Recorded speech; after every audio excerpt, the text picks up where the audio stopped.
when needed. What we didn't really want to acknowledge was the fact that my father's condition was gradually growing worse, his body quietly turning on itself. Dad knew it, Mom knew it. My older brother Craig and I were just kids at the time, but kids are no dummies. And so even as our father still played catch with us in the backyard and showed up at our piano recitals and Little League games, we knew it too. We were starting to understand that Dad's illness left us more vulnerable as a family, less protected. In an emergency, it'd be harder for him to leap into action and save us from a fire or an intruder. We were learning that life was not in our control. Every so often, too, the cane would fail our father. He would misjudge a step, or his foot would catch a lump in the rug, and suddenly he'd stumble and fall. And in that single freeze-frame instant, with his body in midair, we would catch sight of everything we were hoping not to see. His vulnerability, our helplessness, the uncertainty and harder times ahead. The sound of a full-grown man hitting the floor is thunderous, a thing you never forget. It shook our tiny apartment like an earthquake, sending us rushing to his aid. "Frazier, be careful," my mom would say, as if her words could undo what had happened. Craig and I would leverage our young bodies to help our dad back to his feet, scrambling to retrieve his cane and eyeglasses from wherever they'd flown, as if our speed in getting him upright might erase the image of his fall, as if any one of us could fix anything.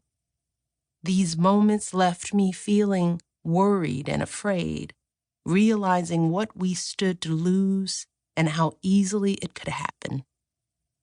Usually my father would just laugh the whole thing off, downplaying the fall, signaling that it was okay to smile or crack a joke. There seemed to be an unspoken pact between us. We needed to let these moments go. In our home, laughter was yet another well-worked tool. Now that I'm an adult, what I understand about multiple sclerosis is this. The disease impacts millions of people worldwide. MS trips up the immune system in such a way that it starts attacking from within, mistaking friend for foe, self for other. It disrupts the central nervous system, stripping away the protective casing from neural fibers called axons, leaving their delicate strands exposed. If MS caused my father pain, he didn't talk about it. If the indignities of his disability dimmed his spirit, he rarely showed it.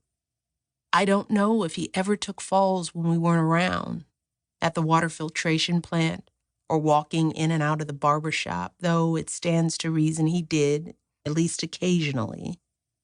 Nonetheless, years passed.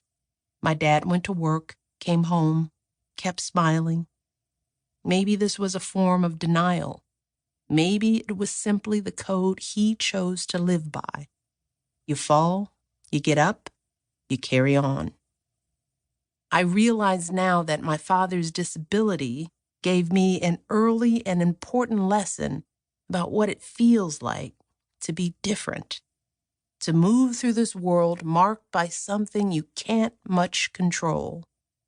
Even if we weren't dwelling on it, that differentness was always there. My family carried it. We worried about things that other families didn't seem to worry about. We were watchful in ways it seemed others didn't need to be.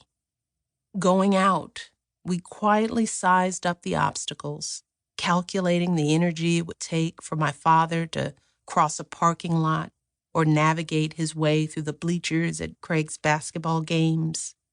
We measured distance and elevation differently. We viewed sets of stairs, icy sidewalks, and high curbs differently. We assessed parks and museums. Para seguir escuchando este audiolibro gratuitamente, haz clic en el enlace de la descripción y podrás escucharlo completo sin coste gracias a la prueba de 30 días de Audible.